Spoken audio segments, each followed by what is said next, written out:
Entonces, para mí también es una práctica ahorita el estar revisando nuevamente cuestiones teóricas. Les voy a ubicar más o menos, me voy a presentar. Yo soy maestro normalista de la Benemérita, de educación primaria. No quiero hablar mal de mi alma mater, pero la quiero mucho, pero cuando yo salí de la normal, sentía que me debía un poco más de cuestión teórica, y entonces estudio antropología social, soy antropólogo social por la UB. Eh, Les podría como resumir el proceso así rapidísimo con la reforma educativa. Yo vivía como con dos realidades, mi formación docente y mi formación como antropólogo. En la reforma, donde se consolidan procesos que van más allá del aula, eran políticos, eran procesos de lucha, etcétera, etcétera, etcétera, me cae el 20 y entonces empiezo ya a juntar las dos carreras. Y bueno, me abre el panorama en muchos sentidos, empiezo a tener como mucha lucidez de cuál es la labor, de qué quiero yo como docente. Y una de las cosas que platicando con Víctor, yo lo he vivido en carne propia, pues es que de repente perdemos este bagaje teórico. Yo lo platico así, imagínense a un doctor que se brincó la clase de anatomía y de repente le dieron una plaza en el IMSS y entonces ustedes van y pues no saben y les está recetando a medias y les está dando explicaciones sin conocimiento de causa, sin el respaldo teórico, entonces eso es algo muy grave. Y yo lo veo en nuestra profesión, de repente un poco la estructura nos hace que nos perdamos en la práctica y la parte teórica la dejemos de lado. Entonces, lo que yo le proponía a Víctor es tratar de apoyar a los compañeros en una propuesta de andamiaje teórico, explicarles la parte teórica, cómo se fundamenta, cómo lo vamos aterrizando a nuestra práctica y bueno, la parte que yo voy a tratar de ahorita compartirles, pues es lo que desde las dos disciplinas, en este caso la pedagogía y en el otro la antropología social, yo he ido como aterrizando, obviamente desde las dos, quien se dedica a estudiar ciencias sociales, estudia algo que se llama teoría social. Entonces, la teoría social es lo que explica muchas disciplinas. Y bueno, esta sería mi intervención. Ahorita hacer como una primera explicación, una primera barrida general. Yo quisiera que no, bueno, anoten, pero anoten dudas. No anoten ideas que yo les vaya poniendo, porque les voy a compartir el material. Con gusto se los comparto. Les voy a compartir bibliografía al final. Dos textitos muy sencillitos.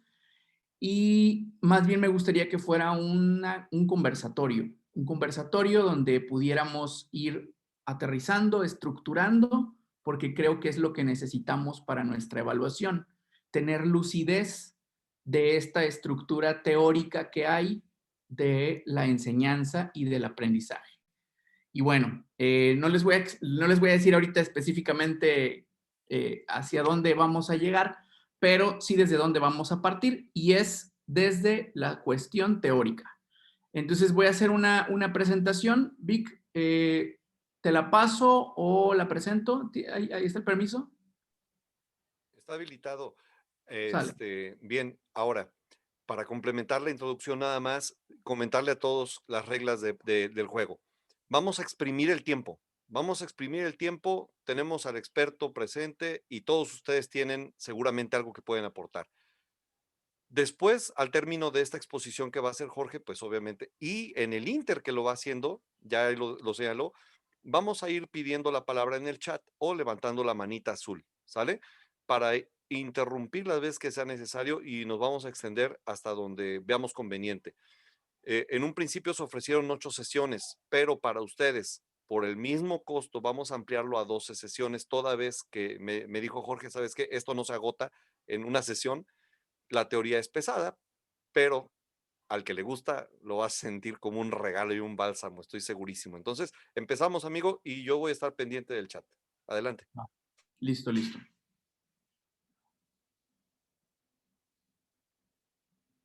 A ver, creo que ya está. Compartir.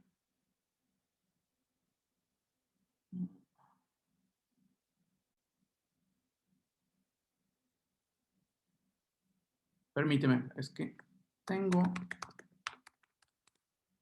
bloqueada la aplicación. Ahí está.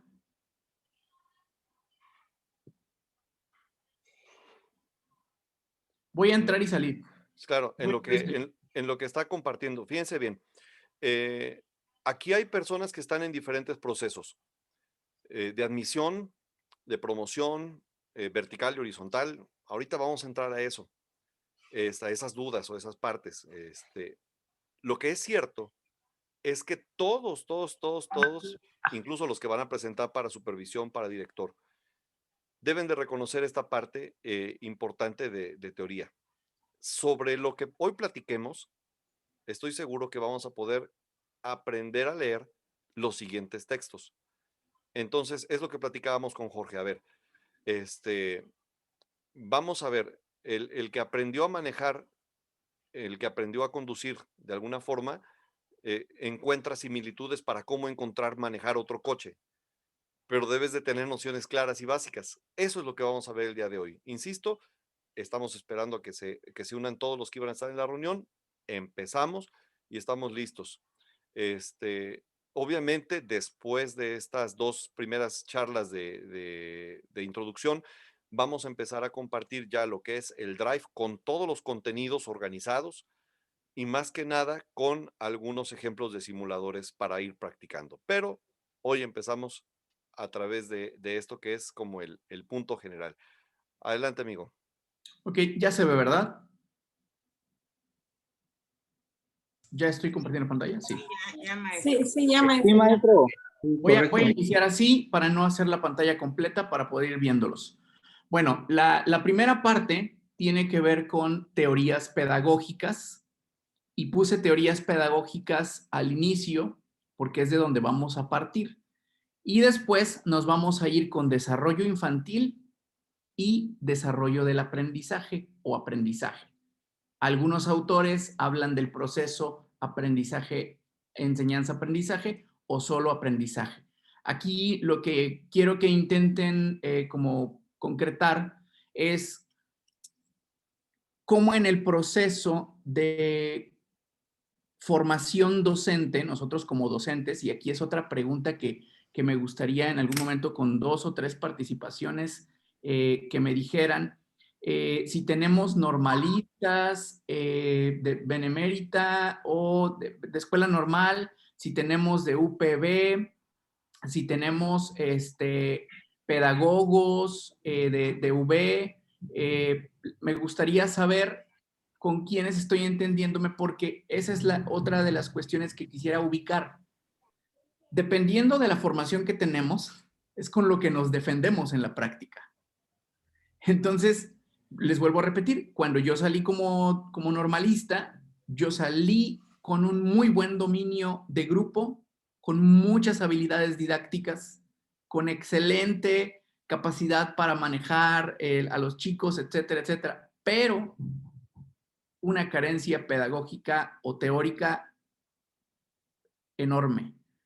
Y yo he conocido maestros pedagogos, no es una regla, pero es una generalidad. He conocido pedagogos de UPB o de UB y tienen una estructura teórica muy bien definida. Leyeron teoría social, entienden más allá del aula y más allá del aprendizaje del alumno cómo es la realidad. Entonces, eso es muy bueno. Sin embargo, la parte didáctica a veces está ahí como tambaleando y les ha costado los primeros años de servicio ir agarrando ese hilo. Pero bueno, esa es mi primer pregunta. A mí me quisiera 3, 4 participaciones. Quien me digan, maestro, yo soy normalista de normal oficial, yo soy pedagogo de UB o yo soy de UPB, no sé, escucho 4 participaciones. Quien guste levantar la mano y decirme en su experiencia cómo ha sido. Ana, adelante. ¿De la misma escuela de usted? ¿De la normal veracruzana? Ok. ¿Tú tienes la misma impresión que yo, Ana, con respecto a la parte teórica? Bueno, yo salí hace 28 años. No, Ana, es que ahí va otra. Ahí va otra cosa. El modelo de hace 28 años era un modelo basado mayormente en la cuestión teórica. Así es. Entonces Así es. Sí tenían un muy buen andamiaje teórico. Ok, alguien más reciente de normal que comparta como, bueno, Víctor, creo que estamos más o menos por ahí, ¿no? Sí. Y te entiendo porque, fíjate, yo cuando salí de la escuela, y aquí hay varios compañeros míos, no, sabíamos canciones, juegos, vaya, incluso yo fui la última generación, no estoy seguro que a ti te tocó que nos llevaron hasta estos campos anexos de la normal, donde sembrabas, donde te enseñaban, o sea, cuestiones muy prácticas. Teníamos vamos, diseño de material didáctico, es decir, una generación de ambientes de aprendizaje. Fíjate bien, quizá lo que voy a decir es un poquito lo que estás diciendo, como de adornar el salón sin preguntarte hasta qué punto lo vas a adornar y por qué.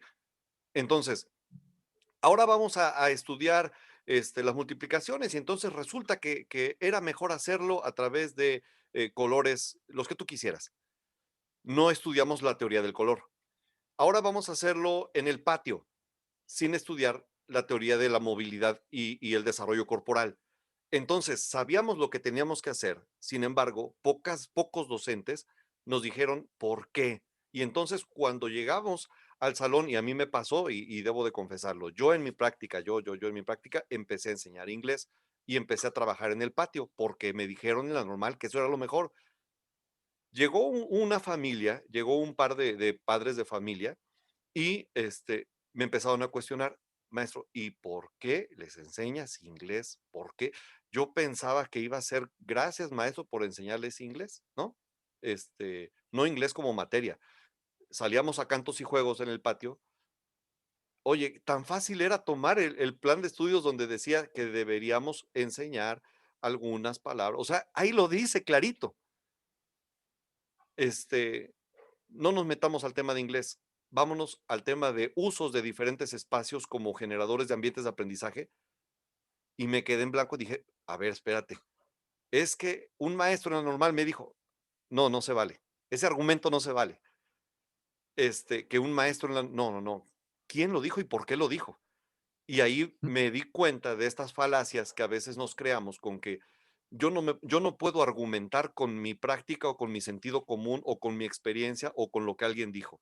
Debo de fortalecer. A ver, si me vienen, cuando vienen los padres de familia, les puedes contestar algunas cosas, pero si viniera el supervisor y te lo preguntara, o si viniera la autoridad como en estos procesos y te preguntan por qué, debes de saber por qué. Y creo que por ahí va el asunto. Y entiendo el otro tema, que dominamos toda la teoría y ahora cómo se aterriza en la práctica. Pero bueno, ahí estoy poniendo una encuesta, amigo. Dice, ¿me considero más fuerte en el área teórica, didáctica o en ambas? Y ahorita vamos a mostrar la votación, ¿sale? Ahí eso ¿Alguien levantó la te puede mano? ayudar. ¿Alguien levantó la mano? Xochitl Santiago, adelante. No tiene el micrófono, maestra. Buenas noches Hola. a todos. Yo soy egresada de la UPB en la generación del 94, ¿sí? Entonces, 4 años, obviamente era el plan aún en ese entonces, y sí, obviamente nos tenían más la parte teórica, Piaget, Vygotsky, los procesos de desarrollo de aprendizaje del niño, pero no lo teníamos en la práctica. Quizá afortunadamente porque cuando estuvo esa generación, los compañeros teníamos la plaza y estudiábamos, ¿sí? O sea, no nada más nos dedicábamos a estudiar, no teníamos prácticas, sino que ya era nuestra plaza. Esa era la condición para poder ser parte del UPB en aquel entonces, ya tener una plaza fija, ¿sí? Entonces, pues sí, era a veces lo difícil, porque éramos nuevos en eso, muchos entramos con el bachillerato y órale, a la UPB, ¿sí? Entonces, pues ahí era difícil aterrizarlo porque, pues sí, sabíamos del desarrollo del niño, de sus áreas de aprendizaje, todo eso, pero por ejemplo, integrar el juego en la didáctica sí a veces se nos complicaba, ¿sí? Quizá como decía el maestro, bueno, a mí me dijeron que llevarlo al patio jugando va a aprender. Sí, sabíamos de qué manera, pero era difícil porque no teníamos ni siquiera quizá en ese entonces, este, pues noción de que era una planeación. Bueno, yo lo digo en mi experiencia, cómo lo iba a planear, cómo iba a tomar en cuenta mis aprendizajes esperados, lo que el niño tenía que saber en ese momento, sino que todo era teoría, teoría, teoría. Bueno, eso fue lo que a mí me tocó vivir. Obviamente, en el trayecto de ir trabajando, pues fui aprendiendo con los cursos que nos daban en la supervisión, de planeación, de actualización. Me han tocado 3 planes, cambio de 3 planes de trabajo desde que yo entré, ¿sí? 27 años de servicio y que me he tenido que adecuar a lo que era primero, lo que fue después en el 2011 del cambio, ¿sí? De los términos que se usaban antes, que se usaban ahora y los actuales, ¿sí? Con los aprendizajes esperados. Entonces sí, ha sido una experiencia, pues, ahora de actualizarte, ¿no? Y de buscar, Claro, porque pues ahora sí que así aprendimos o así, y nos fuimos haciendo maestros en la práctica. claro. No como las normales que pues sí, les enseñaban, iban a practicar y tenían su maestro asesor de que, pues a ver, mira, se enseña así, se trabaja así, se planea así. Y no nos tocó vivir eso en aquellas generaciones. Muy bien, maestra, gracias. Bueno, y en esta idea lo pongo así, no para definir cuál es mejor ni peor, sino lo que en mi experiencia y lo que comentaba con Víctor, es que nosotros como docentes necesitamos tener un equilibrio de ambas partes. No sé si haya aquí alguna pedagoga V o alguna pedagoga de universidad, pública o privada, aparte de UPB. Bueno, pedagogía, por ejemplo, V, se enfoca más a hacer trabajo de investigación la mayor parte de los chicos. En los últimos 5 o 6 años, con esto de que se abrió la convocatoria, ya se le empieza a dar mayor énfasis a la parte de docencia en pedagogía de V, pero casi todos trabajan cuestiones de investigación. Entonces, ya están cayendo también en el servicio, en el sistema, maestros de V, de pedagogía. Y bueno, en ese sentido es donde yo quisiera partir con esta presentación para que vayamos teniendo claridad de lo que yo quisiera lograr. Es así que al principio vamos a trabajar un poco teorías pedagógicas, después nos vamos a ir con desarrollo infantil y luego con aprendizaje. Esta sería la propuesta de esta sesión. Sesión 1, reflexión. ¿Sí? ¿Alguien habló? No. Reflexión 1, perdón, sesión 1, número 1, pedagogía, y vamos a hacer una reflexión de lo que es. Número 2, teorías pedagógicas. Y número 3, una reflexión final, que es pedagogía, teoría del aprendizaje y desarrollo infantil, que va a dar pie a la siguiente sesión, que es con la que vamos a concretar el tema. Si yo estuviera, les puse este esquemita porque hace un rato lo estuve pensando, alguien un poco más quisquilloso me haría el comentario de, oye, aquí teoría, epistemología, ¿de dónde lo sacas? ¿Por qué disciplina aquí? ¿Por qué epistemología allá? Depende mucho del autor. En este caso, desde mi experiencia, lo que yo he leído es cómo en el universo de la ciencia social, que sería todo el cuadro, existen disciplinas. ¿Alguien me podría decir algunas disciplinas de las ciencias sociales?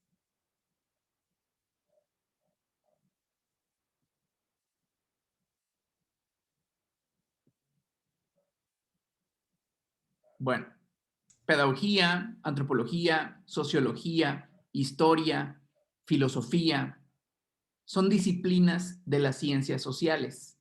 Estas disciplinas ya son construcciones históricas, teóricas, consolidadas. Las disciplinas al interior tienen epistemologías. Yo la puse en este nivel. Alguien me diría, ¿por qué epistemología y por qué no teoría? Bueno, hay un autor que dice que el epísteme es como una forma de pensamiento científico de cierta época que abarca diferentes aspectos de la realidad, es decir, diferentes disciplinas. Y una vez que se consolida este pensamiento así grande, grande, grande, que es como un pensamiento mundial que va avanzando históricamente y que se logra conjugar en diversos países por diversos autores, se van haciendo pequeñas líneas de toda esta construcción y generan teorías. Un ejemplo de estos es el humanismo. El humanismo es una epistemología en general que surge desde la edad griega, pero se consolida después de la Ilustración, donde se basa el pensamiento científico en la parte humana, en valores universales, y como epistemología de manera general, afecta a diferentes disciplinas. Y luego, esta epistemología da pie a varias teorías. Teorías son construcciones de pensamiento un poco más grandes, históricas, en algún momento de la historia. Pueden ser de una disciplina o pueden ser de otras disciplinas. Aquí no les voy a explicar algo que nos empezaron a meter un poco con el modelo pasado, que es la multi, inter y transdisciplina. Lo voy a explicar yo creo que en una clase posterior, pero por ejemplo, esta convivencia de las teorías tiene que ver con eso, con lo multi, con lo inter y con lo trans. Como diversas teorías de la realidad se mueven en diversas epistemologías que a la vez son y vienen de diversas disciplinas. Y ahora, estas teorías, cuando ya se hacen de forma más concreta, se convierten en corrientes de pensamiento o escuelas. Están más ubicadas en algún lugar, con unos autores, instituciones. Y luego estas escuelas, a su vez, desarrollan técnicas y metodologías. Metodologías aquí como elemento más general y técnica como un elemento específico. Esto, digamos, este pequeño esquemita, si yo fuera pedagogo, estaría aquí. Yo soy normalista, me enseñaron desde aquí.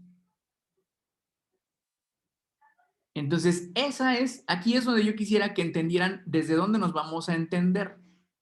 Y cómo, si yo volteo hacia arriba veo las epistemologías y veo las distintas disciplinas. Por eso es importante que ustedes identifiquen qué disciplinas hay. Yo supongo que algunos de ustedes tienen hijos y el gran tema cuando van a presentar examen a la universidad es qué va a estudiar mi hijo o hija y en qué campo disciplinar está, en qué campo epistemológico se ubica. Bueno, eso es parte de nuestra realidad. Y si soy maestro, yo debo de saber qué es la psicología, qué es la antropología, qué es la historia, qué es la literatura, por ejemplo, la lingüística. Debo de ubicar cómo están acá. Ahora bien, como lo estoy ubicando desde la pedagogía como disciplina, esta definición me gustó mucho para que la podamos aterrizar y la comentemos. La pedagogía constituye una reflexión teórica que no se limita a la transmisión práctica de los saberes, ni se detiene en la importante realidad del currículum y de los contenidos, ni en las competencias atendientes al hecho educativo. La pedagogía se ubica en el espacio-tiempo de la sociedad, en sus valores y principios, y se aventura a proponer cómo debería llevarse a cabo la educación, en qué condiciones y por qué.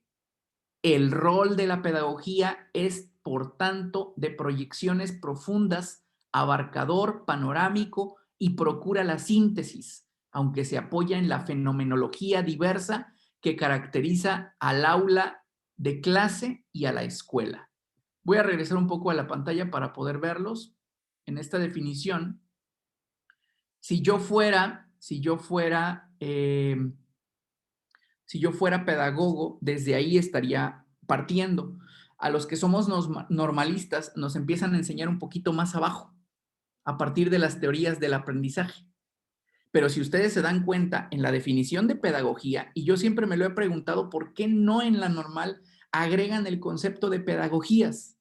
Es una cuestión política también y de identidad institucional, pero la misma definición de pedagogía dice, no es solo el proceso de enseñanza y aprendizaje, es el contexto, es lo que hay afuera, las relaciones económicas, las relaciones políticas, o sea, es todo lo que hay ahí.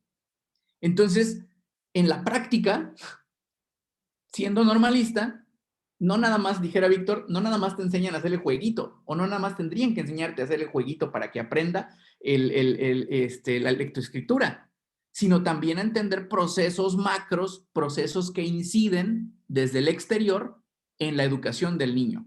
Entonces, por eso a mí me gustaría que ustedes pensaran más que cuando estamos trabajando esta parte teórica, la vamos a trabajar desde la pedagogía, como una disciplina que ve más allá del proceso de enseñanza y aprendizaje. Alguien me dirá, maestro, ¿pero por qué está metiendo eso? Vean la currícula, vean el plan y programas. El plan y programas me lo está diciendo, no te puedes quedar en el aula, tienes que salir y tienes que entender el contexto, la realidad social, sociocultural. Adelante, Vic.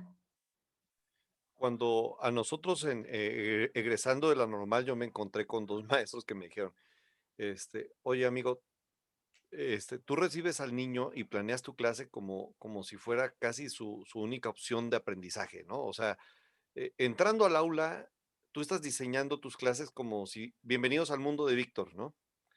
Los estás sacando de su mundo y los estás metiendo a otro. Y los niños son ellos y su historia. Es el niño y su pasado. Es el niño y su contexto. Es y a ver. Y empezó a haber ahí un debate, ¿no? Entonces, cuando tú dices, yo voy a, y yo por eso estoy súper en contra de estas planeaciones como generalizadas, ¿no?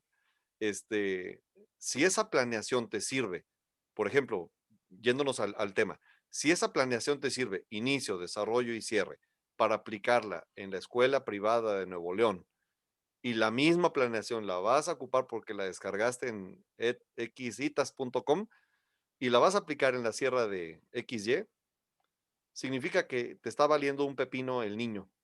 Te está importando más tu teoría o, como lo decías bien hace ratito, tu técnica. Me estoy centrando en la técnica y en la metodología. Me está importando muy poco quién y por qué la va a ocupar. Era el comentario, amigo. Ok. Bueno, y ahora en ese sentido, maestros, maestras, algo que este ejercicio que les estoy proponiendo se llama genealogía teórica. ¿Alguien ha escuchado la palabra genealogía? La hemos escuchado cuando hablamos de familias, ¿no? De una familia, el árbol genealógico. ¿Quién está arriba? ¿Quién dio pie al otro? ¿Quién es el abuelo? Bueno, la teoría así es. Y quien estudia un campo disciplinar o una disciplina tiene que entender la genealogía teórica. El gran problema de nuestras políticas educativas, que es lo que yo veía, ya no voy a estar atacando a la normal, ahora me voy con el sistema como educativo, es que nos sueltan teorías y metodologías así y nosotros nada más andamos cachando, haciendo pininos para medio entender lo que me están queriendo dar a entender y aplicar lo que medio me quieren decir. Pero si yo tuviera coherencia, estructura teórica, lo que tú me digas, a ver, maestro, aplica inteligencias múltiples, yo ya estoy ubicando en qué aspecto teórico, en qué ámbito de la parte teórica estoy. A ver, maestro, ubica operaciones concretas. Ah, sale, ya estoy en tal escuela, ya estoy en tal autor, ya estoy en tal proceso. Esa es la parte que queremos compartir con ustedes, que más o menos se lleven esta estructura que les permita ubicarse en alguna pregunta que venga en el examen. Una corriente con un ejemplo específico, pero ustedes ya saben que no, o sea, si les están hablando de Freire, ya están entendiendo desde dónde está planteada la teoría freiriana, la metodología y las técnicas que hay actualmente en esa corriente. Entonces, sin ningún problema, ustedes pueden contestar un reactivo así, porque tienen todo ese andamiaje atrás, hablando de Vygotsky. Entonces, bueno, esa es la intención al referirme desde pedagogía. Voy a continuar ahora. Después de esto, aquí está la cita, la fuente, se las voy a pasar también. Ahí está el texto para que ustedes lo revisen de cuenta propia. Este esquemita, que lo resume así, teoría pedagógica, habla de siete teorías o corrientes. Vuelvo al ejemplo de acá. Nos estamos ubicando aquí. Estamos aquí. Habla de estas teorías. Yo no sé si sabían ustedes, los que pertenecen a algún sindicato, el CENTE en el 2013 sacó un libro de corrientes pedagógicas. Le pagó a X equipo y sacó un libro. De ahí saqué esa información. Y lo hay, o sea, del 2013. También ahí está la referencia. Les dejo la referencia. Este libro se me hizo interesante, son de los buenos aciertos que tiene el trabajo sindical. Resume estas 7 teorías, las ubica históricamente, las describe y nos da datos de los principales pensadores de esa corriente. Y es lo que voy a compartirles en esta primera parte.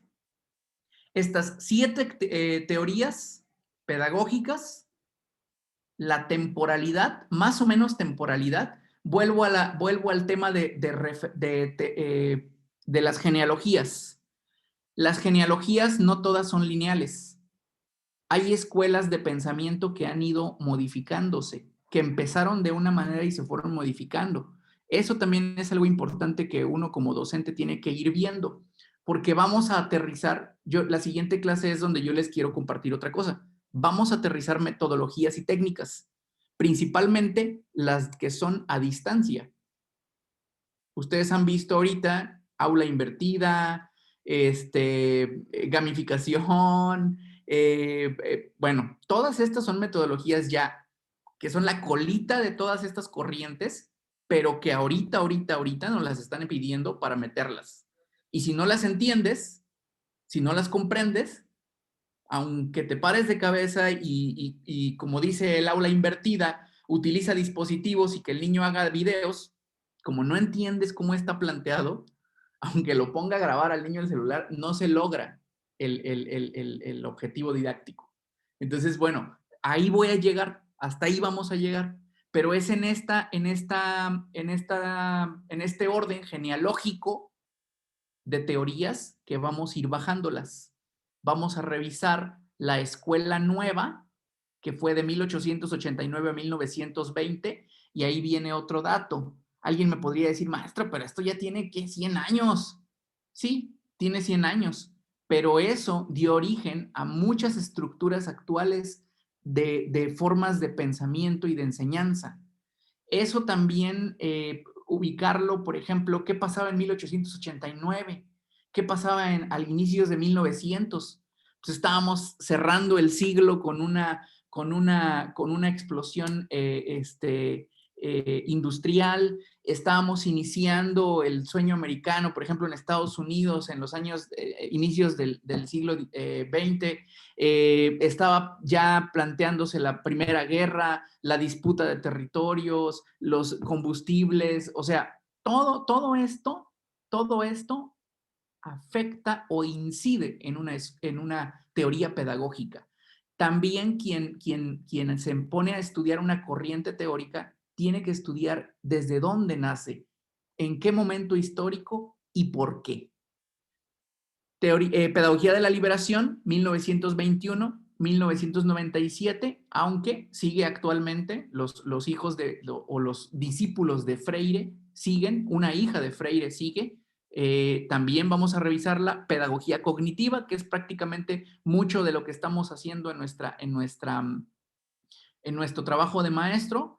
Pedagogía conductista, que aunque muchos le tiran o la rechazan por la cuestión del estímulo y la respuesta, pues es la que muchos profes de nosotros en la práctica aplicamos, y no me lo dejarán mentir.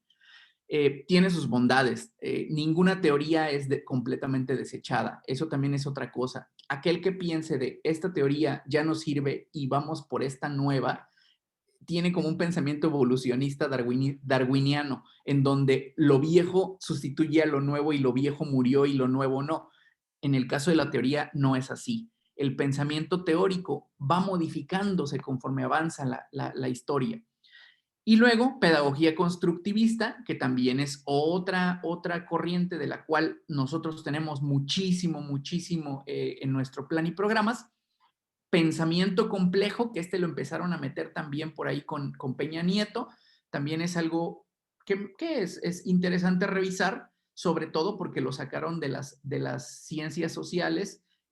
Yo, por ejemplo, que soy antropólogo, en antropología lo vemos para ciertos fines, pero aquí ya cuando lo metieron, yo me acuerdo que estaba revisando los primeros argumentos, cuando lo metieron al plan y programas, yo dije, wow, van a hacer algo súper bueno, porque yo lo había leído allá y había entendido cómo era, pero cuando lo aterrizaron acá, la verdad es que sí me pareció irrisorio, porque fue no una ocurrencia, pero alguien dijo, vamos a meter esto porque está de moda y porque lo están, varias universidades lo están como promoviendo, métanlo. Y bueno, el último enfoque, el último, digamos, pensamiento como teórico, pedagógico, grande, es el enfoque por competencias, que es en el que estamos ahorita. Esperemos que el nuevo modelo tenga, yo no sé si una parte ecléctica, híbrida, o no sé cómo vayan a aterrizar al final de toda esta propuesta curricular, pero bueno, con esta perspectiva nosotros vamos a saber de dónde viene cada cosa. Y bueno, vamos a empezar con la primera, la escuela nueva. A ver, ¿hasta ahí todos vamos bien? ¿Se comprendió? Adelante, Víctor. Perfectamente. Darle oportunidad a compañeritos que querían hacer preguntas y decirte que hicimos una encuesta preguntándole a los compañeros cuáles eran sus fortalezas. Te voy a dar los resultados. A ver. La pregunta fue, ¿en qué te sientes tú mejor? ¿No? ¿En la teoría, en la didáctica o en ambas? Y bueno, considerando que no cruzamos esta información con su alma mater, pero un 67% se considera más fuerte en la didáctica. Ajá. Y el 30 y tantos por ciento en la teoría, ¿sale? Un 2% en ambas. Pero, Perfecto. perfecto. Y un comentario adicional nada más. Esa palabra que mencionaste ahorita, nos la enseñaron en la normal para destruir todo. Ecléctico. ¿Qué método ocupas tú? ¿Qué teoría? Yo soy ecléctico, es decir, yo agarro chile con huevo con jamón y con eso resuelvo todo. Y desafortunadamente en la práctica, ser ecléctico, bueno, en fin. Bueno, es que la palabra ecléctico, viene de una diversificación de corrientes, metodologías, pero vuelvo al mismo punto. Y tú lo comentas, se trivializó. Se trivializó, en efecto. Se banalizó, pero se banaliza porque finalmente utilizaban la palabra sin saber de dónde venía. Viene Ahora, desde una corriente filosófica que ellos mismos asumen que es una mezcla de aquí y de allá, pero sí definen claramente de qué elementos toman. O en sea, efecto, para defender su postura ecléctica, tienen que defender de dónde sacan esos elementos y de qué corrientes vienen. en un ejercicio que hicimos del árbol genealógico en la escuela, los niños llegaron a una conclusión. A ver, ¿a mí de qué me sirve saber quién es mi abuelo y quién fue el abuelo de mi abuelo? ¿No? Porque dijeron, vamos a hacer un árbol, pero... Y les dije, bueno, ¿no les gustaría saber de qué se van a enfermar el día de mañana? ¿No les gustaría saber qué posibilidades tienen de realizar X, Y o Z? Entonces, cuando analizamos estas teorías que tú mencionas y obviamente las pedagogías que han estado, vamos a conocer sus cánceres, vamos a conocer sus fortalezas y vamos a conocer el por qué ahora subyacen algunas prácticas, pero me detengo en este comentario que era únicamente un comentario para darle la palabra a nuestro amigo Pot o amiga Pot, que no identifico. Adelante, maestra. Adelante. Buenas noches. Es como comentaba el ecléptico, es como el método global. Agarras de ciertos métodos para poder enseñar lo básico, lo que es la lectura. Yo, por ejemplo, en método global agarro de tal método, agarro del método de Piaget, método de Vygotsky, agarro ciertas cosas que me funcionan a mí como docente para mi práctica, para llegar a un fin. Por ejemplo, si es primer año, que el niño tenga en conocimiento lo que es la lectura, la escritura, lo principal de primer año. El ecléptico para mí sería el método global. En ese entonces, en lo normal, que soy de la generación 2004, eso así, y en la actualidad estoy en una escuela completa donde la mayoría son maestros con mucha antigüedad, somos pocos los que tenemos, somos muy jóvenes, y así lo mencionamos, ¿no? Pues el método global, vamos a agarrar de ciertos métodos para que nos funcione el fin al que queremos llegar. Claro, claro, maestra. Y bueno, aquí vuelve usted a mencionar dos aspectos importantes. Lo que comentábamos con Víctor, se sobreentiende o se entiende que es de aquí y de allá, pero cuando usted define, yo sé de qué metodología y de qué técnica estoy jalando, tiene completa validez. Eso es lo importante, que ustedes como docentes, si ustedes dicen, yo voy a utilizar un método global, pero aún así, ese método ya es, o sea, ya es un método. Sí. Ya me explico, o sea, ya hay una definición. Miren, a lo que voy es, y eso es otra cosa que a veces no entendemos, todo lo que se les ocurra, ya alguien lo pensó, ya alguien lo hizo. O sea, es muy aventurado aquel de verdad que dice, yo voy a inventar algo ahorita, mi propia forma de enseñar a leer y escribir. O sea, ya lo hay todo, ya hay teóricos, ya hay corrientes, que tú no leas es diferente. Entonces, aquí cuando estamos hablando de profesionales, estamos hablando de gente que debe de saber de dónde viene cada una de las propuestas metodológicas y técnicas, ya hasta abajo. Hablando del esquemita que yo les mostré, la parte de hasta abajo. Pero, ¿cómo no me van a tumbar la propuesta que yo hago si yo entiendo toda esta genealogía? ¿De dónde viene? ¿Quién la heredó? ¿Cómo la plantearon? ¿Desde dónde la plantearon? Esa parte que les digo, la parte genealógica de la teoría, es importante como profesional, como profesionista. Yo como antropólogo lo hago, por ejemplo. Si vamos a presentar una investigación, la investigación debe tener un sustento teórico, que no sea una invención mía, que yo esté haciendo una aportación humildemente, pero que no estoy descubriendo nada nuevo, estoy jalando de aquí, de allá y una corriente y otra.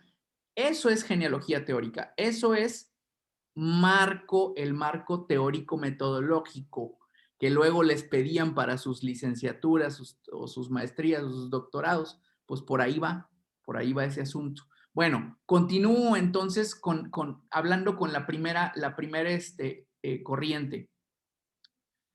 Escuela Nueva, 1889-1920, ideas principales, propone una actitud pedagógica de respeto a las necesidades e intereses del niño por medio de una metodología activa.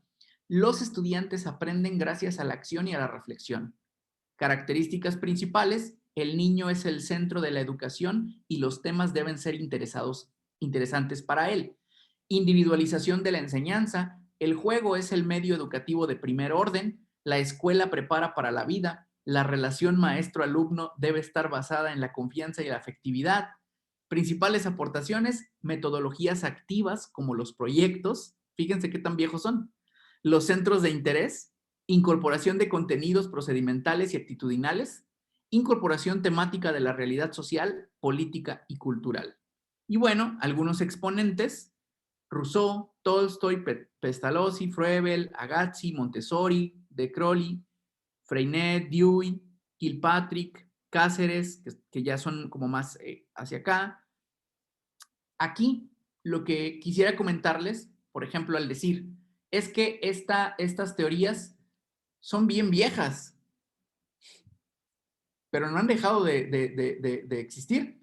Yo conozco escuelas aquí en Jalapa, varias escuelas Montessori. Yo debo de aceptar que a mí me llaman mucho la atención las escuelas activas. He estado participando en proyectos de escuelas activas, Montessori, Waldorf, escuelas de aprendizaje activo, y me gustan las metodologías, me gusta lo que proponen ahí. Entonces, ¿qué tan viejas son estas escuelas y qué tan modernas siguen siendo? Esa es como la contradicción, ¿no? Continúo.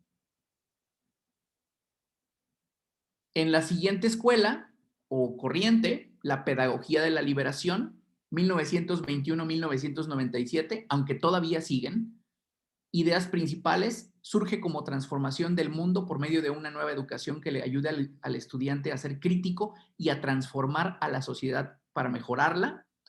Principales características: el educando enfrenta el aprendizaje con un pensamiento crítico. Para la aplicación del proceso de enseñanza-aprendizaje se requiere de la aplicación de un método activo, elaboración consensuada de las normas de convivencia, desarrollo de asambleas de aula. Fíjense, asambleas, el elemento que todavía seguimos utilizando también incluso en nuestros pueblos mesoamericanos. Principales aportaciones: diálogo como herramienta pedagógica y valoración de las temáticas sociales en la currícula. Principales exponentes: Freire, Giraud, Apple, Kemis, McLaren, Hargreaves y Popkewitz.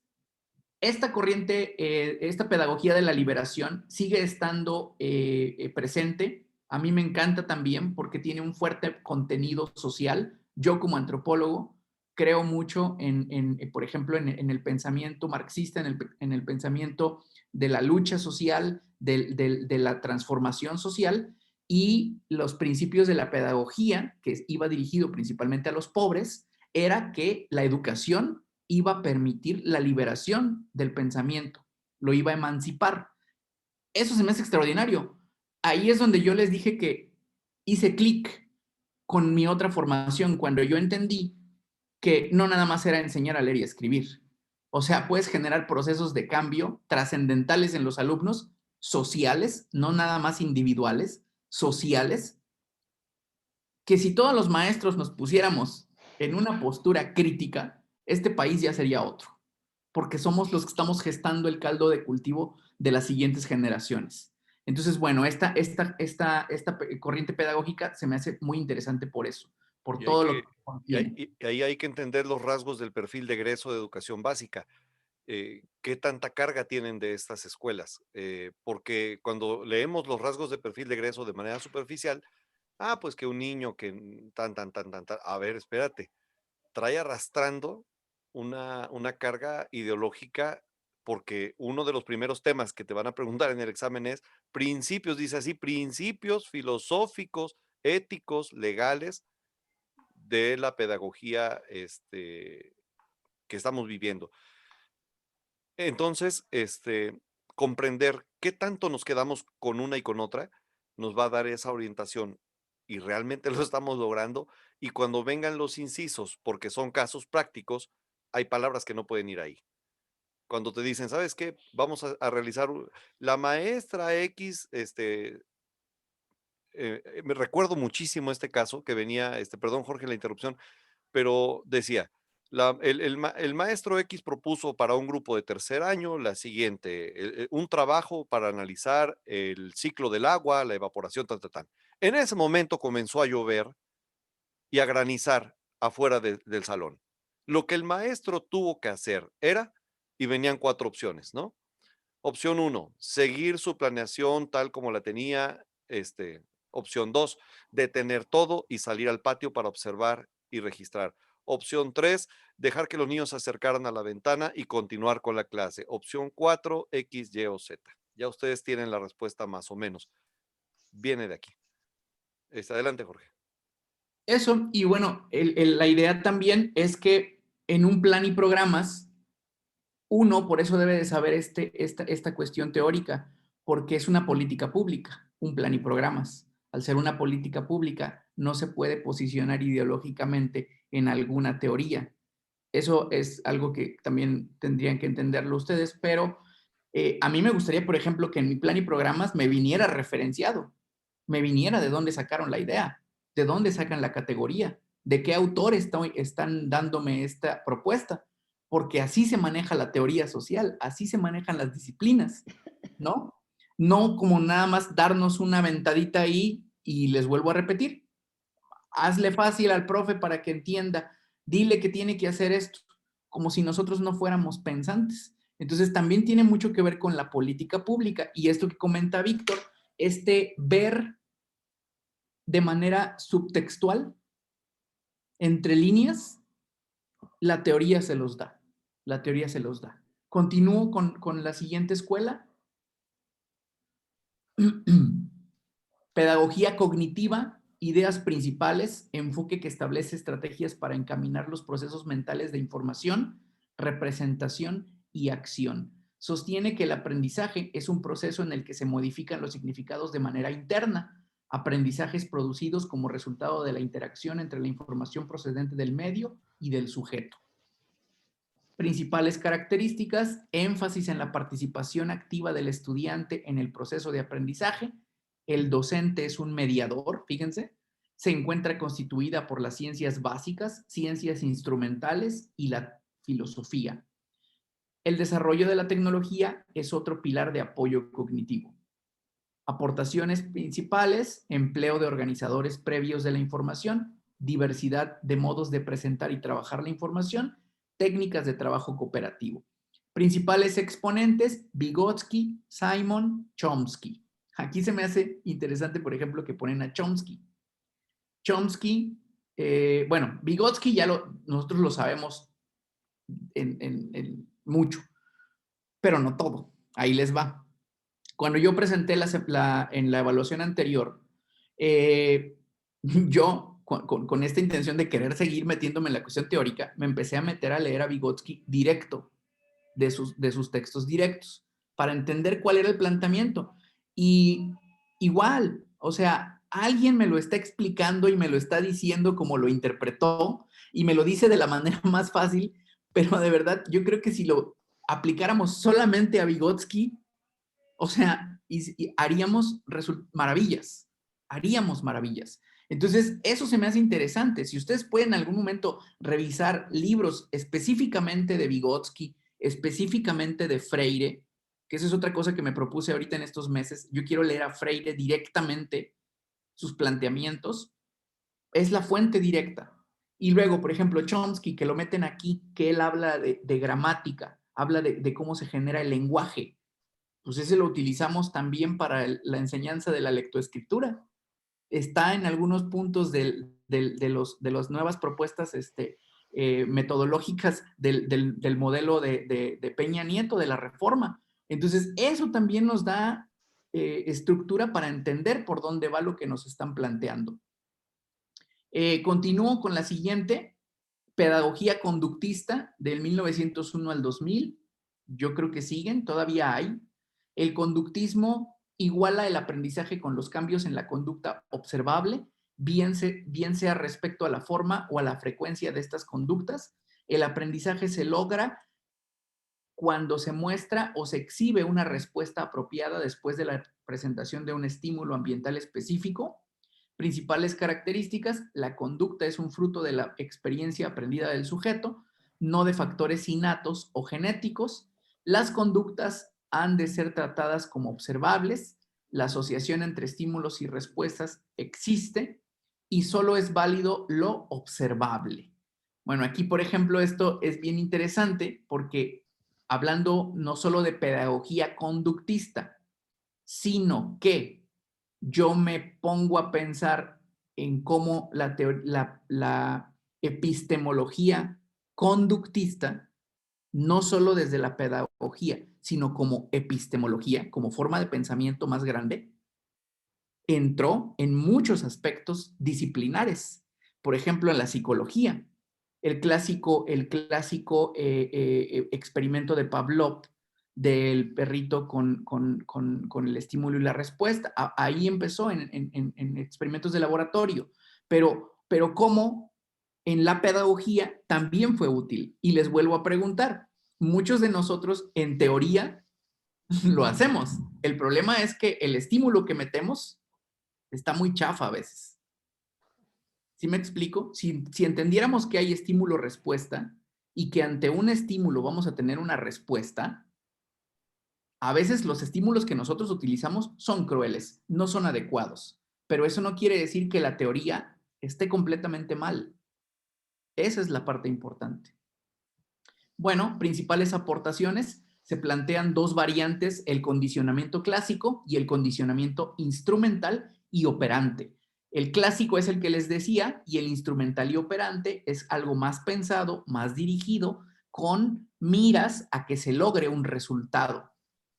El primero describe una asociación entre estímulo y respuesta contigua y el segundo persigue la consolidación de la respuesta según el estímulo, que es lo que yo les decía. El estímulo va a cambiar completamente la respuesta, por eso tiene que ser positivo. Y bueno, principales exponentes, Skinner. Todavía está en la parte de las teorías del aprendizaje. Sí lo seguimos utilizando. Siguiente corriente o pedagogía constructivista, 1900 a la fecha. Ideas principales, sostiene que el alumno ya no es visto como un ente pasivo, sino como un ente activo y responsable de su propio aprendizaje, el cual construye por sí mismo. Principales características, el estudiante construye su aprendizaje, el alumno es responsable de su propia información intelectual y el aprendizaje en función de la maduración individual se va a dar. Principales aportaciones, importancia del conflicto cognitivo, ahí les va a sonar, esto también lo metieron en el... De hecho, los que nos evaluamos en el proceso anterior, venía llevar al conflicto cognitivo a los chicos.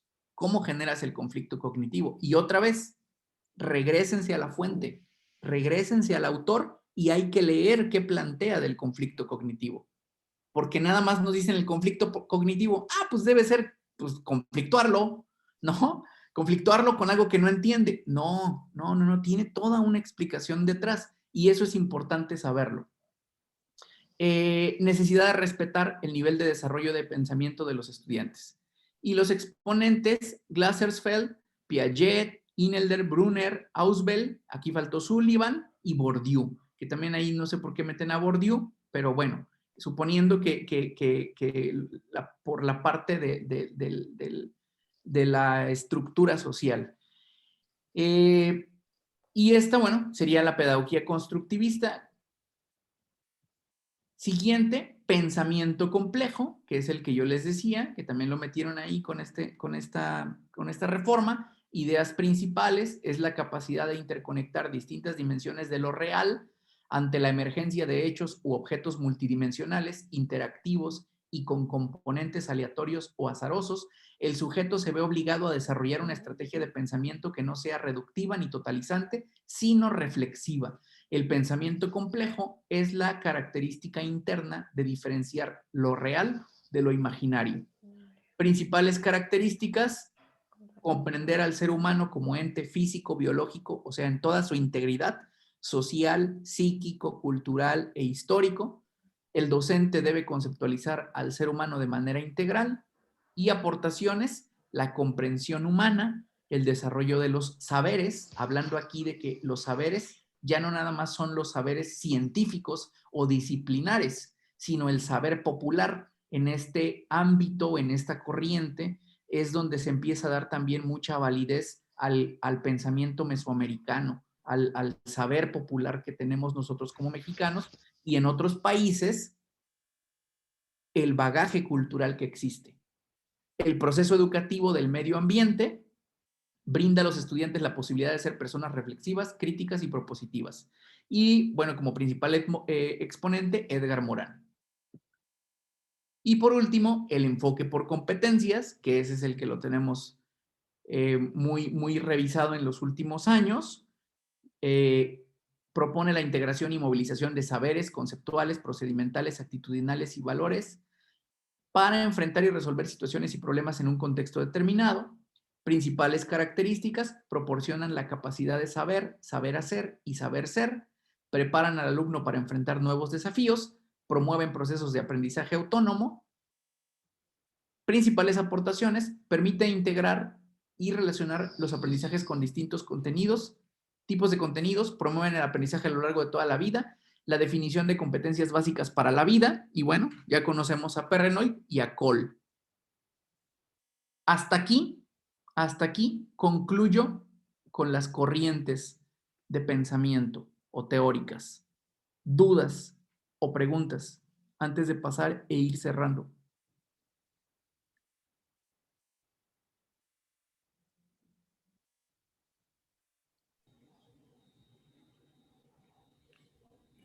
Adelante, Víctor Manuel.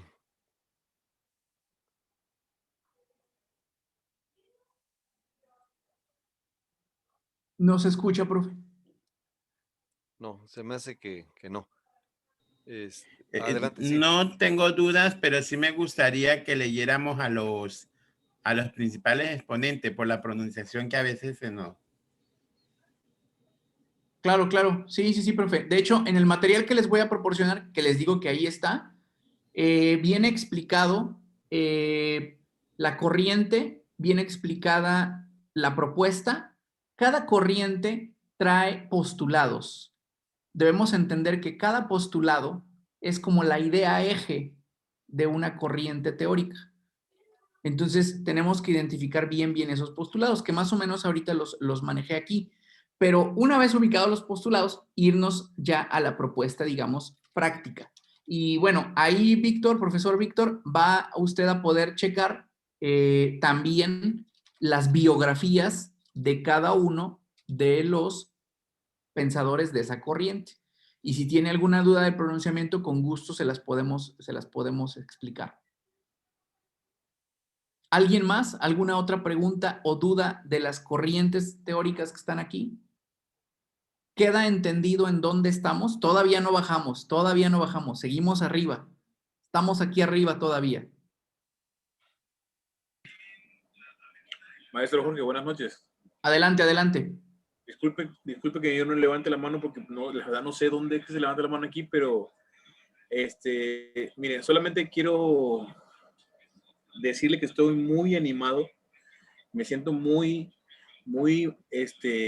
contento porque, por increíble que parezca, voy agarrándole la noción, el sentido a todo esto que usted nos está diciendo. Entonces, es triste, como usted comentaba hace ratito, que usted decía que su alma mater le quedó debiendo. Entonces, triste también porque por este lado igual pasa lo mismo. Me pongo a pensar, bueno, yo he estudiado a Vygotsky, he estudiado a Piaget, pero lo estudio ¿por qué? Porque lo necesito, porque me lo piden, por esto. Pero ¿qué tan cierto es cuando usted dice de dónde viene, qué es lo que hizo, por qué lo hago? O sea, eso la verdad que yo creo que, diría usted, vamos a aterrizar bien, y la verdad que estoy muy contento. Muchísimas gracias, maestro Jorge. Gracias. Gracias, profe. Bueno, y qué bueno que sí están identificando esta parte que les estoy queriendo como dar a entender de manera estructural, para que cuando ya vayamos bajando a lo más concreto, ya sepamos de dónde viene. Y bueno, les vuelvo a comentar, la idea de revisar ahorita las corrientes es que al interior de las corrientes hay una mezcolanza. Volviendo un poco a la parte anterior de lo ecléctico, quítenselo y vamos a hablar de la palabra transdisciplinar. ¿Qué quiere decir transdisciplinar? Que son préstamos teóricos y metodológicos entre disciplinas, pero sin que cada una pierda su esencia. Y bueno, eso es importante. Por ejemplo, yo como antropólogo intento a veces hacer algunas metodologías de los historiadores o de los psicólogos o de los sociólogos o de algún filósofo, pero eso no quita que yo deje de ser antropólogo.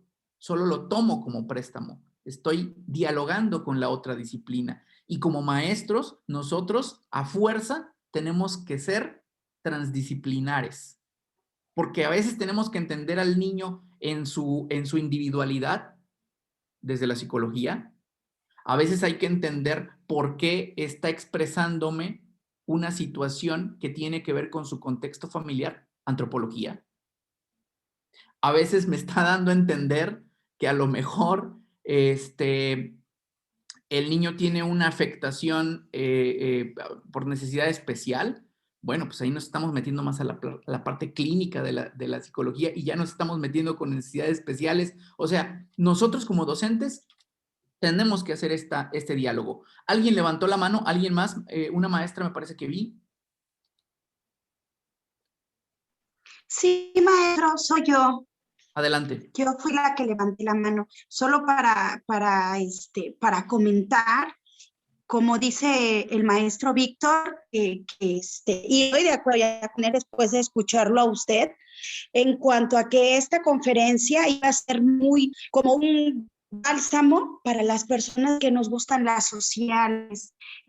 Me interesó mucho cómo me explicó o cómo nos explicó todo esto de las teorías y cómo usted también me aterriza aún después de 20 años de servicio, de que muchas veces seguimos ideas y realmente no conocemos el trasfondo de tales ideas y lo importante que es, ahora sí, escuchar a un conocedor, ¿verdad? Y meternos un poco más a ver de qué manera funciona esa idea, o a lo mejor la estamos aplicando no de la manera en que fue concebida. Pero pues agradezco al maestro Víctor y a usted y a los ponentes la información y lo bien que la estoy digeriendo, porque realmente a veces es difícil entre los lentes y tantos dispositivos que ya me siento ciega. Muchas gracias y excelente. Qué bueno, Hasta maestra. luego. Le doy la palabra ahorita, maestra Patti. Nada más hago una puntualización de lo que comentó la maestra Katia.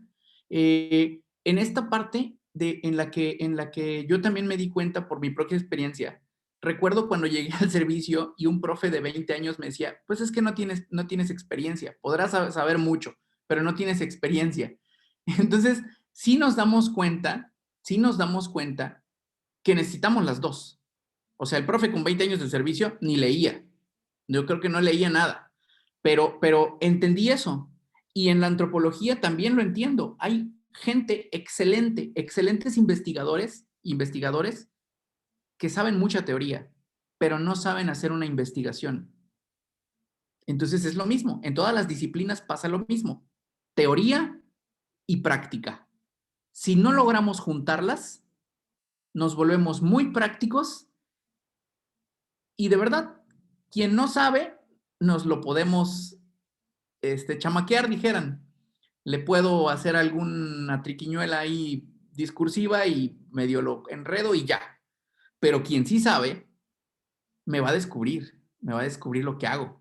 Entonces, yo creo que es importante que como maestros, a pesar de que tengamos 20 y tantos, yo los felicito por darse esa oportunidad de que con la experiencia que ya tienen, mejoren todavía regresando a la parte teórica. Nunca es tarde. Adelante, maestra Patti. Sí, buenas noches a todos. Bueno, yo soy egresada de la Normal Suárez Trujillo. Yo estoy en la ciudad de Jalapa y tiene mucha razón todos mis compañeros, inclusive usted, maestro Jorge. Todos salimos de la normal. Bueno, yo comparto un poco mi experiencia. Yo salí de la normal, no sé si a todos nos pasó, nos mandaban al servicio social. Vete a hacer el servicio social. A mí me tocó estar en una escuela pues grande. Y lo tengo que decir, ¿no? Yo hice mi servicio social en Jalapa en la secundaria general, número 5. Estamos hablando de grupos muy grandes, de 50 alumnos. No, pues yo iba con mis calcetitas, mi faldita y mi suéter, pues, mira, o sea, ni sabe. O sea, la maestra sí salía y me dejaba al cargo de los muchachos y dices, oye, pero me mandaron a practicar. Pero resulta que no, me hacía cargo de las cosas de la maestra, ¿no? Por decir su ayudante, ¿no? Pero de la práctica, pues no, realmente no. Ya digamos que practiqué ya cuando salí. Yo cuando salí y me tocó trabajar en una escuela poniendo un interinato, no sabía evaluar. Y yo les comparto, o sea, yo lloraba amargamente. Yo, para contar la asistencia de mis alumnos, lo marcaba yo por puntitos, puntito, así, puntitos, y contaba yo cuántos puntitos y les daba yo según un porcentaje. Y así aprendí yo que por porcentaje tenía que sacar la calificación. Desconocía, me sentía yo, perdón de la palabra, me sentía yo una inútil, decía yo, salí de la normal y no sé cómo aplicar todo lo que yo aprendí. No es lo mismo la teoría que la práctica. Muchos podemos saber mucha teoría, pero la práctica es otra, es muy distinto. La escuela, el aula es muy diferente. Y como dice Víctor y usted y todos sus compañeros, las generaciones son diferentes. A lo mejor nosotros como estudiantes nos tocó ser un poco pues más respetuosos, a lo mejor más educados, ¿por qué no decirlo? O sea, con mejores conductas, a lo mejor más responsables, que a comparación de las generaciones de ahorita, en algunos casos son todo lo contrario. Tan solo ahorita en la pandemia, no sé si les pase, pero yo me la paso repitiéndoles todo el día una indicación, 1, 2, 3, 4, 5, 6 veces. Y ahorita, por ejemplo, me están enviando apenas las actividades de mis alumnos, se las envié desde anoche. Y no han entendido una mínima instrucción. Yo me acuerdo, yo digo, bueno, cuando yo fui estudiante, pues no era así, porque entendía rápido lo que tenía que hacer. Bueno, éramos otras generaciones. Entonces, como decía el maestro, ¿no? Bueno, tenemos que ser eclécticos, no agarrar una cosa de aquí, tantito de allá y tantito de allá. Pero ¿qué pasa? Cuando nos van a supervisar, a mí me ha tocado que me dicen, no, maestra, es que usted ya no quiere que maneje el conductismo. Es que el nuevo plan dice esto. Es que la reforma ahora es así. Bueno, pero si a mí me está sirviendo, me dice una compañera, es que yo sigo siendo, pues quizá la antigüita, ¿no? Yo todavía sigo con el pizarrón, con esa explicación, y que va una TP y que te dice, no, maestra, faltó mejor, que usted tuviera mejor, que usted integrara mejor el ambiente de mejores de aprendizaje. Entonces dices, bueno, entonces aquí le hago caso, tengo o no tengo que tomar de lo poquito que yo crea que me va a servir, o lo que dice la TP o lo que dice la nueva reforma, ¿no? Es como una breve experiencia, pero creo que todos tenemos derecho a agarrar un poquito de aquí mientras me sirva a mí, como dice el maestro Víctor, mientras yo considere que es lo mejor para mis alumnos, no para lo que mi formato de planeación dice, o sea, porque las puedo comprar, ¿no? Y como dice, la aplico en todos los grados y en todas las escuelas, pero si a mí me está sirviendo en mi grupo, ojalá y qué bueno fuera que nos respetaran eso, ¿no? Que nos respetaran nuestra experiencia dentro del salón, las autoridades, por lo menos las personas que desafortunadamente, y con todo respeto para algunos que son ATP, espero que no sean de aquí ATP, mis compañeros, pero me ha tocado una experiencia muy negativa con ellos, porque te catalogan lo peor como maestro, ¿no? Pero ellos no están en el grupo y no conocen las necesidades que uno tiene, y mucho menos las de nuestros alumnos. Le agradezco mucho toda la información, y sí, qué bueno que nos va a compartir las diapositivas. Si no sé, desconozco si vinieran los autores, qué es lo que dice cada uno, pero si no, bueno, pues no estaría de más, al menos yo sí me encargaría de investigarlo, porque hay muchísimo de qué hablar, y de ahí nos van a agarrar ahora sí en el examen de lo teórico. No se preocupen de eso, ahí vienen los dos textos, maestra. Muchas gracias. Sí, buena noche. Miren, aquí de manera general, ya nada más para cerrar el comentario de la maestra, yo lo que les puedo decir es, para mí, la parte teórica me ha hecho entender cómo tiene que ser la práctica. Y si mi práctica no es autorreflexiva, no es crítica y no me estoy cuestionando, no sirve. Tenemos que cuestionarnos todo el tiempo. Cuestiónense todo el tiempo. Y no por estar con la soga ahí pegándonos, pero cuestiónense porque la práctica, pues la vamos a ir mejorando mientras más leamos. Y es lo que estamos haciendo ahorita. Solamente van a buscar más referentes para que cuando les vengan a preguntar cómo está su práctica, ustedes tengan argumentos y tengan argumentos sólidos. Ahora, se los digo con un conocimiento de causa, yo soy profe de grupo, yo doy clases. Entonces, ahorita sabemos que la pandemia nos ha afectado en muchísimos aspectos. Bueno, vienen grandes cambios también a nivel teórico.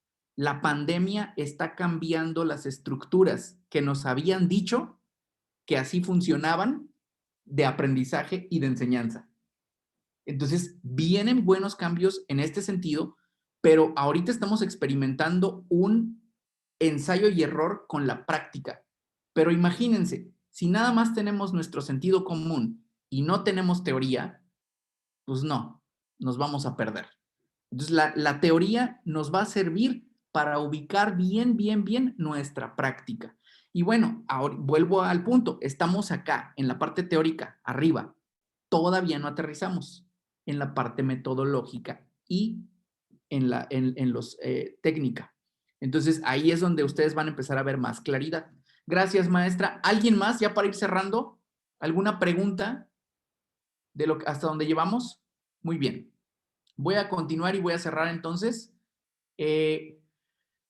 Reflexiones finales. Bueno, la pedagogía, les vuelvo a repetir, es de donde lo estoy planteando o lo quiero plantear, seamos normalistas o seamos pedagogos de UPB o de UB o cualquier otra universidad. Y una vez que vayamos, que ya trabajamos esta parte pedagógica como corrientes teóricas del aprendizaje, vamos a ir cayendo, digamos, al eje de todo, que en este caso es el desarrollo infantil. Lo vamos a ir viendo cómo este desarrollo infantil va siendo analizado por las diferentes corrientes teóricas y vamos a finalizar con algunas propuestas de enseñanza-aprendizaje.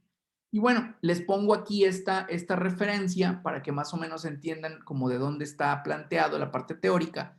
Una teoría es un conjunto de constructos, conceptos, definiciones y proposiciones relacionadas entre sí que presentan un punto de vista sistemático de fenómenos.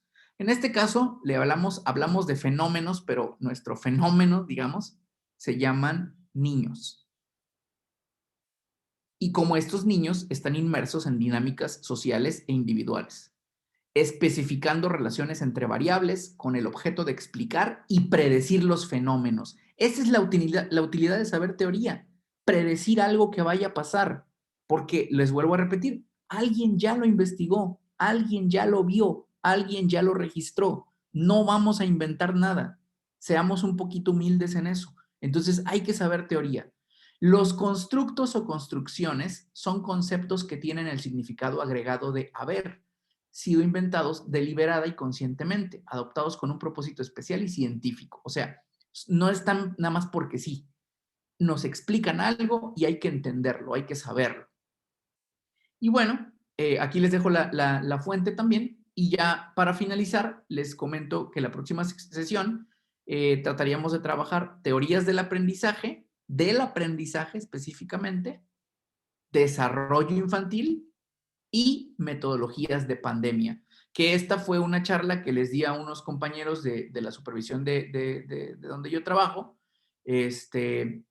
pues por eso mismo, porque vuelvo al ejemplo que decían hace un rato, yo voy a inventar tal cosa, o sea, no le vas a inventar, ya está inventada, nada más hay que saber de dónde la sacas. Voy a trabajar los videos y los chicos van a experimentar sus sentidos. Bueno, eso ya viene en una metodología y entonces lo que hice fue explicarles a los profes y cómo ejecutarla. Y bueno, de mi parte, hasta aquí cerraría yo la intervención. ¿Alguna pregunta, alguna duda ya para finalizar? Adelante.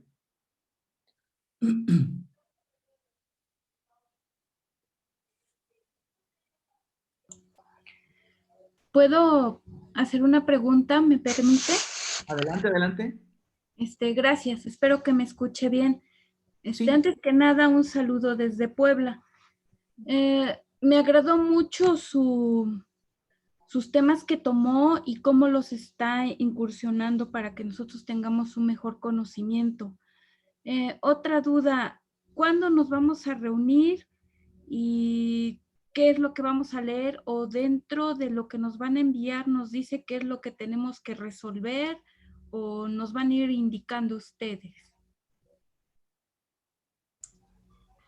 Esa parte me toca a mí, pero lo voy a comentar una vez que se terminen las preguntas de la temática, digamos, para no romper esta inercia. Entonces, Ok, muchas gracias. ahorita platicamos todo eso, agradecemos su pregunta, pero vamos a ver si hubiera alguna duda en particular de lo que ha planteado el maestro. Obviamente, dicen por ahí, a la primera no se me viene a la mente una pregunta rápida, pero estoy seguro que cuando repasemos esto van a surgir y vamos a tener una segunda sesión. Dejamos 5 segundos transcurrir. Si nadie comenta nada, nos vamos a la parte de cierre. Bueno, perdón, yo voy a participar haciendo una recomendación. Miren, en lo personal a mí siempre me ha gustado la parte teórica. Les vuelvo a repetir, desde que me di cuenta de la importancia que tiene. ¿Cómo aprendo a hacer teoría? Le decía a Víctor cuando estábamos haciendo esto, o sea, yo tengo todavía mis cuadernos de repaso de hace 5 o 6 años, o sea, de donde he resumido teoría de libros que he leído, y entonces a mí me funciona hacer textos, escribir, sacar ideas. A mi esposa le resulta más hacer esquemas, a otros les resulta hacer fichas. Yo lo que les propongo es que ustedes, y ahí es otro tenor, ustedes apliquen la estrategia de aprendizaje que más se les facilite para poder abordar esto. Lo que yo les hice ahorita, lo que yo les dije, es un acercamiento, es una generalidad para que tengan estructura, pero de que se tienen que echar un clavado hoy y de aquí hasta la siguiente semana, con esto que vimos, con los 2 textos que les di, porque lo que les voy a dar es otra cosa la siguiente semana, échenselo, revísenlo, traten de buscar. Y dijera un amigo que tengo amigos que son antropólogos que de repente yo me reunía con ellos para platicar teoría que no entendíamos cuando estábamos estudiando y conceptos complejos, pues. Nos reuníamos a tomarnos una cerveza y a platicar, a estudiar juntos. Bueno, esa es la idea también de estos espacios. Cuando ustedes regresen, si tienen dudas, si leyeron, si encontraron algo que les haga ruido, sáquenlo, porque verbalizando y registrando es la única, o más bien, es la primera forma de abstraer la teoría. La segunda es cuando ya identificamos la teoría y hacemos la aplicación. Y ahí recurrimos al aprendizaje significativo. O sea, un concepto que se aplica, se aprende. Entonces, en ese sentido, una vez que ustedes hayan leído estos textos, empiecen a pensar en su práctica, pensamiento complejo. Edgar Morán me está hablando de la autopoiesis como un elemento de equilibrio interno. ¿Qué es el equilibrio interno? Bueno, pues lo plantea como aquella parte en la que el sujeto o el individuo, aunque tenga un contexto violento o con energía fuerte fluyendo, sea capaz él de regularse, y utiliza un concepto que viene de las ciencias naturales que se llama la homeostasis, que es la autorregulación interna, aunque el contexto esté agitado. Caótico. Y bueno, pues ahí ya en mi práctica yo tengo que enseñarle al niño, pues es socioafectividad, autorregulación, resiliencia. Ahí está aplicado. Están aplicadas las teorías. Nada más que hay que hacer ese brinco a la realidad. Y se nos queda. Estamos leyendo a Vygotsky. Les volví a repetir. Yo encontré de Vygotsky, por ejemplo, lo que es el aprendizaje guiado. En ningún texto me lo habían enseñado. El aprendizaje guiado, él específicamente pone 4 niveles en los cuales el monitor va a ayudar al niño a dar el salto de desarrollo, de la teoría de desarrollo próximo. Y entonces ahí pone de 4 ejemplitos de cómo yo le voy a enseñar al niño a poder ayudar a otro a dar ese salto. Y está en Vygotsky. Nada más era cosa de meterse, revisar, y estar haciendo la relación con la realidad, pues. Entonces, yo creo que van a encontrar muchos elementos, muchos elementos. Échense un clavado. Más adelante, la otra semana, les voy a proponer el otro, que es el más fuerte, que es el de Judith Mercé, que se llama, te les voy a decir ese texto, y de hecho, este texto está en la biblioteca de actualización docente. Tiene añísimos ese texto. El de Judith Mercé se llama, Judith Mercé, se llama Desarrollo Infantil, Desarrollo del Niño y del Adolescente, compendio para educadores. Este está por la Biblioteca para la Actualización del Maestro. Son esos libros chiquitos que no sé si se acuerden que nos dieron. También se los voy a pasar, el texto. Pero bueno, ese, por ejemplo, la siguiente semana es más pesado. ¿Por qué es más pesado? Porque ya viene a detalle cómo aplicar la metodología y la corriente teórica al desarrollo del niño. Y les vuelvo a repetir, el plan y programas de estudio les va a venir chico después de eso.